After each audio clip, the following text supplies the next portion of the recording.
Director of Middle East Consultancy Service, Dr Rebwar Fatah, now joins us to discuss further on the issue. Many thanks for joining us on the News Hour.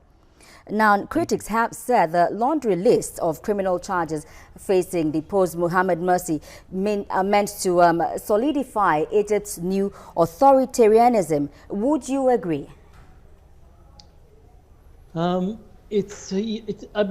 believe Egypt is on a path for establishing an authoritarian system, political system. The fact that Egypt still hasn't got a parliament, and the fact there are about 40,000 alleged Islamists are in prison, and we have seen scores of people sentenced in masses by Egyptian courts to death, shows that the Sisi's authority trying to establish itself as a totalitarian power in Egypt. I don't think there is any other explanation for it. Okay. The penal code in Egypt, Article 83, subsection A, and that of Article 98, subsection C, actually summarizes the offenses that are punishable by death. And one of them, of course, is espionage and causing a disaffection that undermines the independence of Egypt, which Morsi was convicted for. My question is this: shouldn't we look at the issue of total overhaul of the Egyptian constitution instead of picking holes really at the judgment? I mean, the constitution is really, to my mind, is at least suspended. Because in the absence of the parliament, which body is going to monitor the implementation of the constitution? It's a very difficult question to ask. I don't think judiciary should function without a parliament. I think that's a very important question. And let us not forget the current law, the terror law, anti-terror law that legislated. It's not by the parliament. It's a decree. It's a presidential decree. And again, we have to ask whether Sisi has the authority to ban a political group by a decree, and following that, hundreds of people be sentenced to death and thousands be imprisoned. I think this is really questionable. I believe the independence of the judiciary is under strong question now in Egypt. Rebwar, would you say that Egypt's justice system is almost completely devoid of any justice?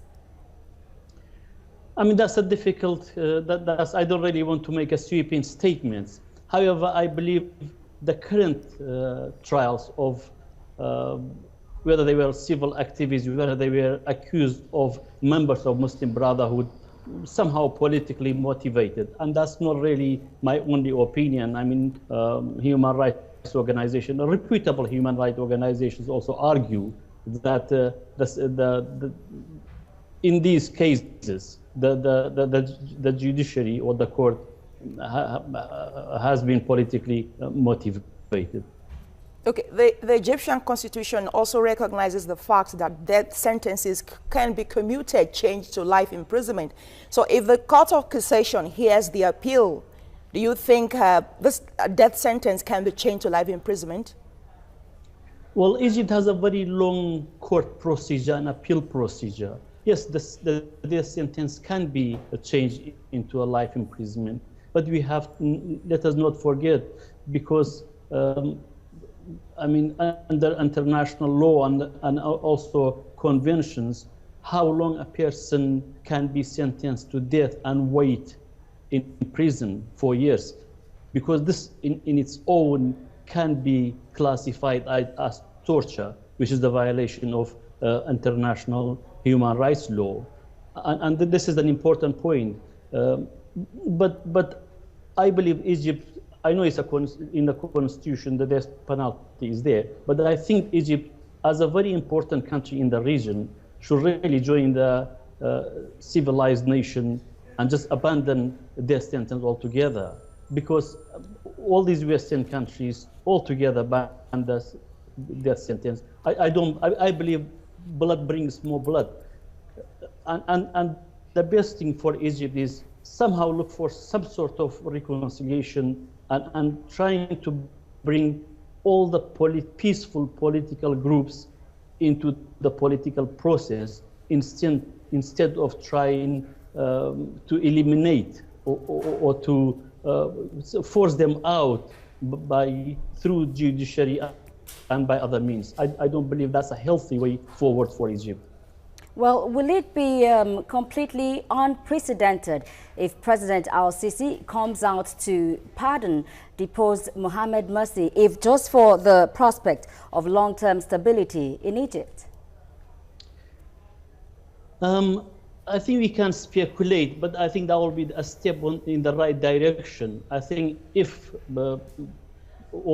if there is some sort of pardon for the political prisoners, I believe that will somehow maybe diffuse the situation. Maybe that's a step in the right direction to bring stability into Egypt, because all these death sentences handing down by the Egyptian court, it doesn't really help the stability in Egypt. Okay, Dr. Rebwar Fatah, many thanks for joining us on TVC News Hour. We've been speaking with him about the death sentence passed on the deposed President Mohammed Morsi in Egypt.